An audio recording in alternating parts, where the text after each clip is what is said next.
Hello viewers, in this lesson we are going to investigate the idea of domain and range of a function a little more deeply. Getting back to our metaphor of function as a machine, we understood that all the inputs that can be processed by the function machine are called the domain. That is, domain is set of inputs which can be processed by the function machine, whereas the range is the set of outputs. And so, if f is a function from set x to y and ordered pair x comma y belongs to f, then y is f of x and y is image of x under f. X is also called the pre-image of y under f. Keeping in language of what f being a relation as a collection of ordered pair is, we also define domain to be the set of all first elements of the ordered pairs in the function f from set x to set y. That is, domain is collection of all values of x, whereas range is the set of all second elements, that is the image written as most often as y in a relation f from a set x to set y. Now, that being the basic definition, are we ready now to look at more complex functions like this one to find the domain and range of the function? So, this is a special function given as square root of 9 minus x squared. What is the domain and range of the function? That is, what are the values over which this f can act and what are the values that this function f produces? In order to understand this, let us take a quick look at a little visualization and understand exactly what this function looks like and how it behaves. Do you know what the graph of square root of 9 minus x squared looks like? No? Then follow me here. This is how you may get the graph of square root of 9 minus x square if you use any graph software, either an online graph calculator, and here I have used GeoGebra. This root 9 minus x square actually is nothing but the graph of a semicircle lying above the x axis. Now, A is any point on this semicircle, and as I move the point A, you will see a red trace being followed on the x axis. That is nothing but the values of the x, that is the first element present on the ordered pair which is following this relation. So, all x coordinates of the point A are being plotted along the x axis, and you can see that in this case that trace did not go beyond minus 3 and 3 on either sides of the point. So, we are looking at the red trace remains strictly between minus 3 to 3. How does one get that understanding algebraically? That is, without having this visualization or a software just next to us, how do I get the domain of this function? Let us get back to our algebraic work for that. Now, you know very well that square root of a negative number is not a real number, and we are talking about real functions and real valued functions, and therefore, with that condition we begin our working. If f of x is root of 9 minus x squared, then it is only defined when 9 minus x squared is greater than equal to 0, and from there we find the condition on x. As you can see, x square must be less than equal to 9, and that gives us x lying between minus 3 and 3, both the endpoints included. That is how we express our domain. Domain of f is therefore the closed interval minus 3 to 3, and that is exactly what you saw in that visualization earlier. All the values of x were lying enclosed between the interval minus 3 to 3, starting from minus 3 stopping at 3, inclusive of these two endpoints. Now, how about the range? The range of this function can be calculated by starting with y written as root of 9 minus x square. Now, square root of 9 minus x squared is always a positive quantity. Square root function is defined only, that is the outputs of the square root functions are defined to be always the positive values. So, that the function or in fact the expression, the connection, the correspondence remains a function. There is a unique number mapped to root of 25. So, root of 25 is not plus and a minus 5, but only as per the definition positive 5. With that in mind, the very first condition on y is that y is greater than or equal to 0.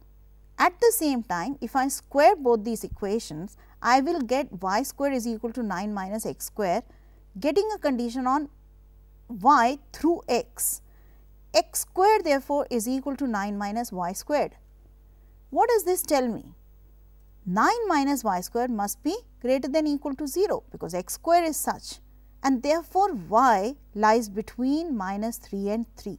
And therefore, if I put number 1 condition and the second condition in mind, the intersection of the solution on y turns out to be y lying between 0 to 3, 0 and 3 included. And therefore, we say that the range of f is a closed interval 0, 3. Going back to the shape of the function, as I said earlier, graphs are the faces of the function. So, if I know that this function represents a semicircle, then you can see that in this picture the y values cannot be less than 0, cannot be more than 3, and that is what the range of the function is, collection of all the outputs values of y put together as a set. And therefore, when you see this blue mark there, that represents all the values of y that every point on the graph can take, and so range of function is a closed interval 0, 3. So, our next question says find the domain and range of the function f where f of x is equal to 1 by 1 plus x square. Now, what you really need to understand is that the domain consists of all the values of x for which f is defined, f can act on them. In this case, the denominator 1 plus x square can never be 0, right, because when x square plus 1 is 0, it would mean x square is equal to negative 1, which is not going to happen because x square is always positive. And that means that f is defined for all real numbers, and that is what the domain of f would be.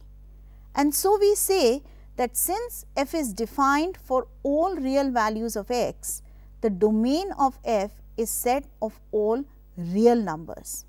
If you look at the graph of this function, you would find it to be a very interesting shape, and all the values of x that can be traced on the x axis corresponding to every point on the graph covers the entire of the x axis, which is what the set of real numbers are. So, we are looking at the domain of f to be the entire of real numbers. How about the range? Now, I am not going to give you an answer right now, but first look at the graph and see if you are able to estimate the values of y. Can y be negative? No. With the shape right there in front of you, you can definitely say that. Also, 1 plus x square is always positive, and therefore, 1 by 1 plus x square will also be positive, and so the outputs will always be positive real numbers. Will they be ever equal to 0? Can 1 by 1 plus x square be equal to 0? No.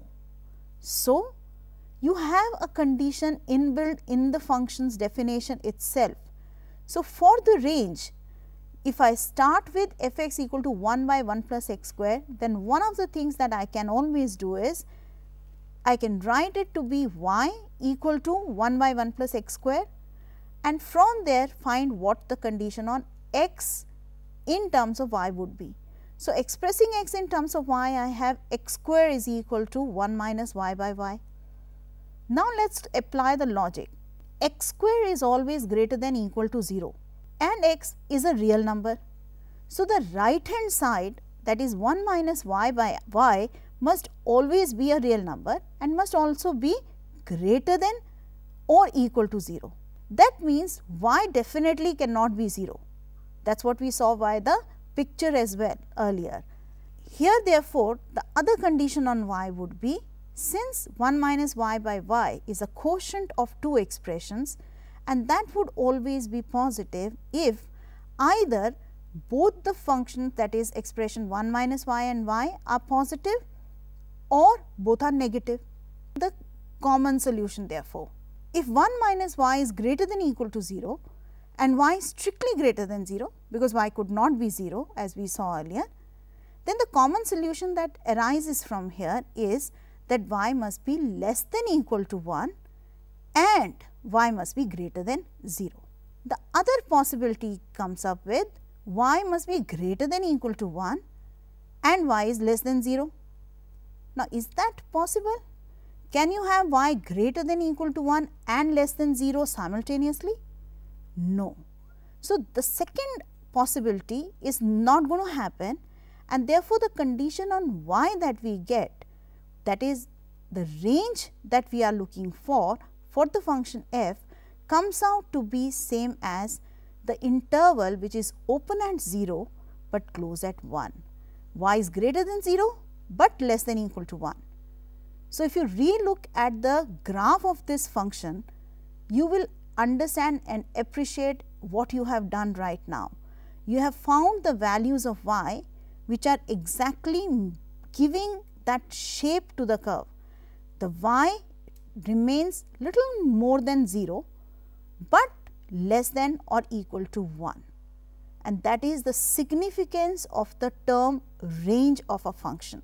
So, both domain and range together decide what the shape of the function is going to be, that is the graph of the function going to be, and vice versa. If you know the graph, you know the domain and range. One more question: find domain and range of the function f where f of x is equal to x plus 1 by 2x plus 3. Now, these are very tricky functions to graph on a graph paper, but we understand that if it is a rational function, it can only be defined when the denominator is not 0, and that is how you begin thinking about the domain. The domain would be for all those values of x for which 2x plus 3 is not equal to 0. That is when x is not equal to minus 3 by 2. And therefore, what is the domain? Domain is all real numbers except the number negative 3 by 2. So, we write it as the difference of real number with the set containing minus 3 by 2. Simple, right? To find the range, very mechanically what you may do is write y equal to x plus 1 by 2x plus 3, cross multiply, collect the terms of x and express x in terms of y. Doing that, you get x is equal to 1 minus 3y by 2y minus 1. Now, apply the same logic as we had earlier. X is a real number other than minus 3 by 2. Therefore, the right hand side must also be a real number. That means, the denominator in the right hand side, which is 2y minus 1, should not be 0. Isn't that so? And therefore, y cannot take value 1 by 2. Other than that, there is no condition on y. So, the range of f turns out to be all real numbers except 1 by 2. So, both domain and range are actually the entire of real numbers except for a particular number. For domain, negative 3 by 2 is never touched on, and for range, half is never attained. So, the output never results in 1 by 2. Does that affect the shape of the graph? Definitely. The graph of this function looks something like this. Maybe you have never tried and plotted such a function earlier. And it is interesting to note that when x is minus 3 by 2, that is, look closely at x is equal to minus 1.5, and you will find that there is no corresponding point or part of the graph at which you will be able to mark a point. Also, since the range did not have half in it, so corresponding to y equal to half, there will be no point on the graph. That means, the graph will not attain the height of half, 1 by 2.5, and that is what is so interesting about functions, domain and their ranges. This concept that we have done today is definitely an abstract concept, but if you sit and try some more functions of the similar kind, you will soon start enjoying it. Let us see if you can do that, and I hope it works for you. Good luck.